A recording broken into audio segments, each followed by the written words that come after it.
Isabel stood in front of the bathroom mirror, her long, dark hair cascading over her shoulders.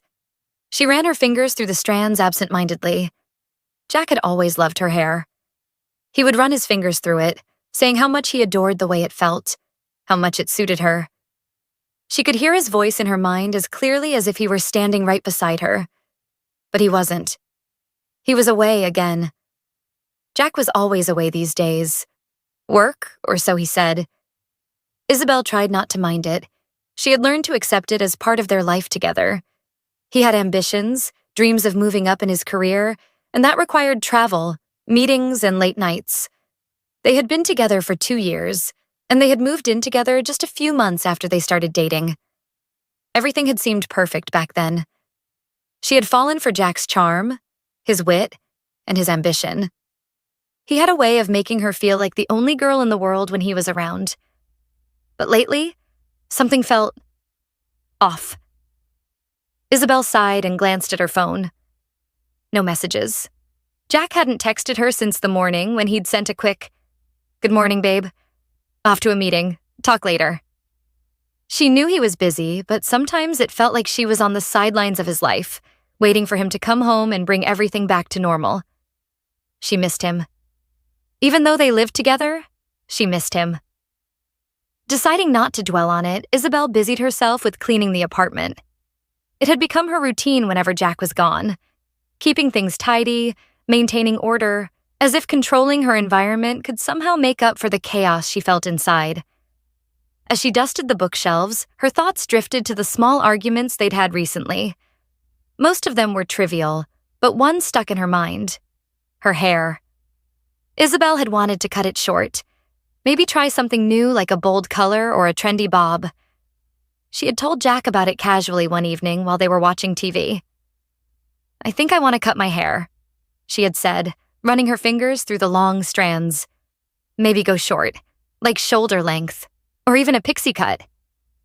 Jack had immediately frowned, his usual relaxed demeanor stiffening. "I don't think that's a good idea, Belle. Your hair is perfect the way it is. Long hair suits you." "But I want to change," she had replied, her excitement deflating a little. He had turned to her, a serious expression on his face. "I really don't think you should. You wouldn't look the same. I love your hair just the way it is." The conversation had ended there, with Isabel dropping the idea. She didn't want to upset Jack, and if keeping her hair long made him happy, what harm was there in it? But now, as she dusted the framed photos on the mantel, that conversation echoed in her mind, lingering with a weight she couldn't shake. A couple days later, Isabel sat on the couch with a book in her lap, though her mind was too distracted to read. The apartment felt too quiet, too empty without Jack. She glanced at her phone again, hoping for a text, something to remind her that he was thinking of her. Still nothing. She closed the book and leaned back, trying to calm the unease that had been building in her chest. It wasn't just his absence. It was something more, something she couldn't quite put her finger on. Then her phone buzzed. Isabel's heart leapt, thinking it might be Jack. But when she picked up the phone, she saw it was a message from an unknown number. She hesitated for a moment before opening it. The message was brief, but the words hit her like a sledgehammer. "Do you know Jack? Because he's been seeing my friend for the past few months. You should know the truth." Her world stopped. For a moment, Isabel couldn't breathe. Her hands trembled as she stared at the message, her mind racing to comprehend what she was seeing. This had to be a mistake. A cruel joke, maybe? Jack would never. He wouldn't. But deep down, a small voice whispered that maybe this wasn't so impossible after all. The late nights, the frequent trips, the distant look in his eyes when he was home. It all suddenly made a sick kind of sense. Without thinking, she typed a response. "What are you talking about? Who are you?" Her phone buzzed again almost immediately. "I'm sorry, but I thought you should know. Jack has been seeing my friend Sarah. They've been together for months. I didn't want to say anything, but it's not right for you to be in the dark." Isabel's stomach churned. She felt like she was going to be sick. Her first instinct was to call Jack, demand an explanation, but part of her was terrified of what he might say. What if it was true? She needed proof. Her hands moved on autopilot as she opened social media, searching for any sign of this mysterious Sarah. After a few minutes of sleuthing, she found her. Sarah, a blonde with a bright smile, the kind of girl who seemed to live in a world of sunny beaches and perfect Instagram filters. And there, buried in her profile, were pictures of her and Jack. Together, smiling. In places Isabel didn't recognize. Isabel's blood ran cold. Jack came home 2 days later. Isabel had spent those days in a haze of disbelief and heartbreak, alternating between tears and rage. She hadn't slept much, and when she did, her dreams were plagued by images of Jack with this other girl, laughing, kissing, doing all the things they used to do together. When Jack walked through the door, he greeted her with his usual smile, but Isabel could see through it now. The charm that had once drawn her in now felt hollow, like a mask he wore to hide the truth. "Hey, babe," Jack said, setting down his suitcase and moving toward her for a hug. Isabel stepped back, her arms crossed over her chest. "We need to talk." Jack's smile faltered. "What's wrong?" She didn't waste any time. "Who's Sarah?"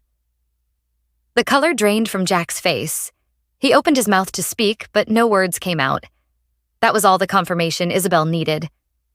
"You've been cheating on me," she said, her voice shaking with a mix of anger and pain. "Haven't you?" Jack's shoulders slumped, and he ran a hand through his hair. "Isabel, I'm so sorry.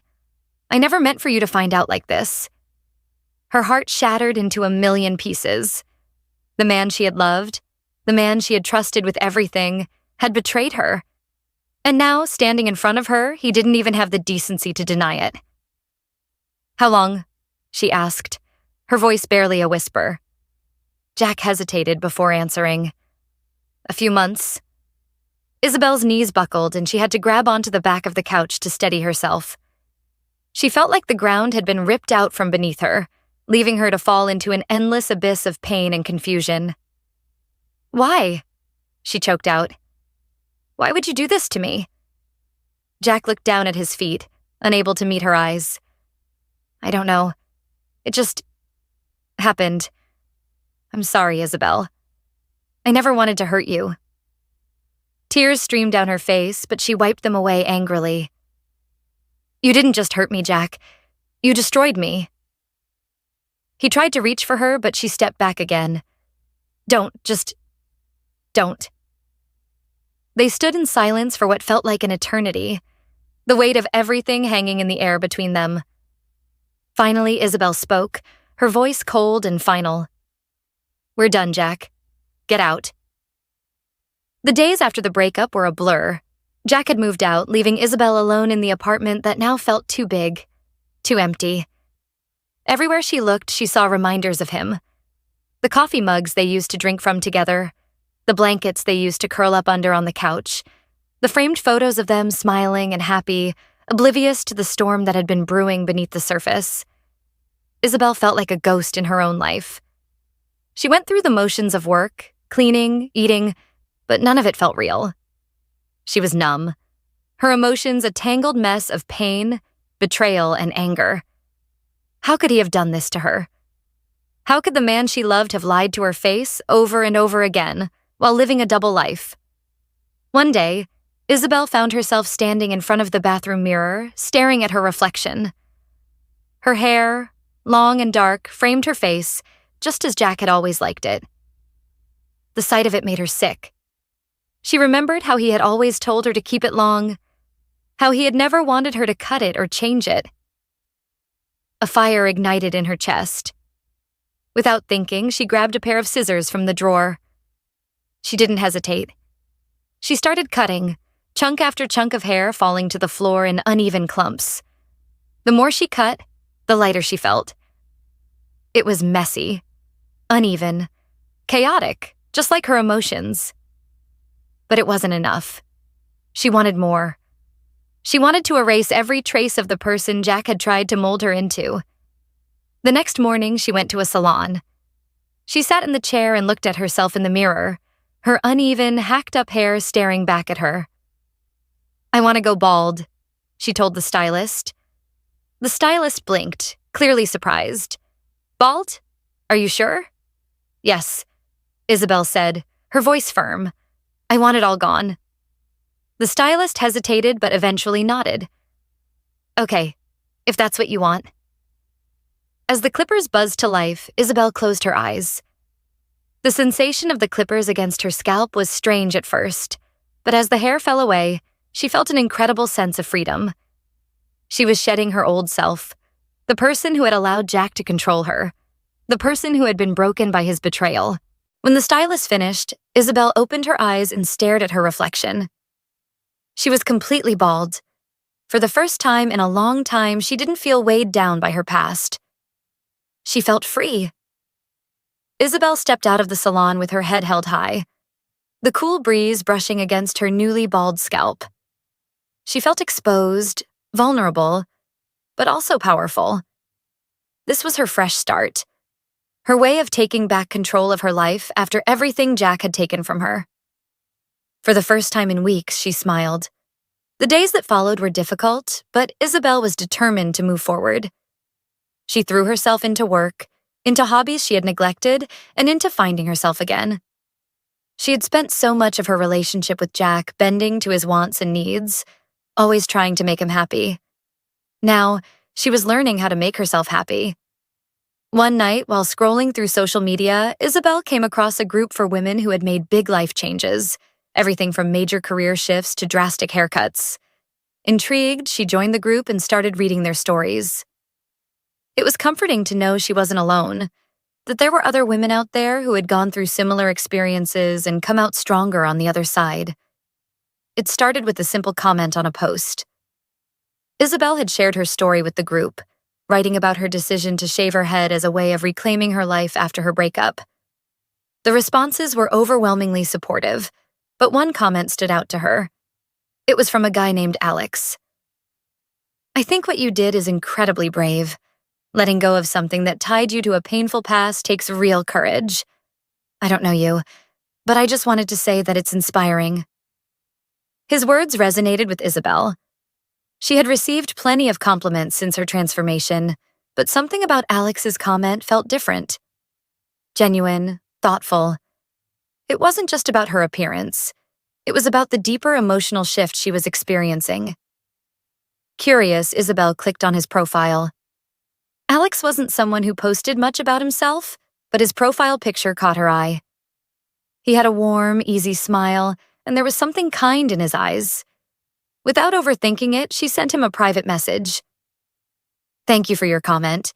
It really means a lot. It's been a crazy few months, but I'm starting to feel like I'm finally in control again." She didn't expect a reply right away, but to her surprise, Alex responded almost instantly. "I'm glad to hear that. It's amazing how much taking control of one thing, like your hair, can help you take control of everything else. How are you feeling about everything now?" And just like that, they began to talk. At first, their messages were short, casual exchanges about their lives, their jobs, and how Isabel was adjusting to her new look and new life. But over the next few days, their conversations grew deeper. They talked about everything, from their favorite movies and music to their fears and dreams. Over the next few months, Isabel and Alex's connection deepened. They continued to talk every day, sharing more about their lives, their hopes, and their struggles. Isabel found herself smiling more, laughing more. She was healing, and Alex was a big part of that. One day, Alex brought up the idea of meeting in person. "I know we've been talking for a while now, and I'd love to actually meet you. No pressure, though, only if you're ready." Isabel's heart skipped a beat. The thought of meeting Alex in person was both exciting and terrifying. She had grown so comfortable talking to him through messages and calls, but what if things were different in real life? What if they didn't click the same way? After a moment of silence, she replied, "I'd love to meet you too." They made plans for Alex to visit the following weekend. Isabel spent the days leading up to their meeting feeling a mix of excitement and nervousness. She wasn't sure what to expect, but something told her that this was a step she needed to take. When the day finally arrived, Isabel stood in front of her mirror, adjusting her outfit for what felt like the 100th time. She was wearing a simple dress and a pair of flats, but her reflection was different now. Her bald head was a symbol of her strength, her decision to move forward on her own terms. She wasn't the same woman she had been before Jack's betrayal. She was stronger, more confident, and ready for whatever came next.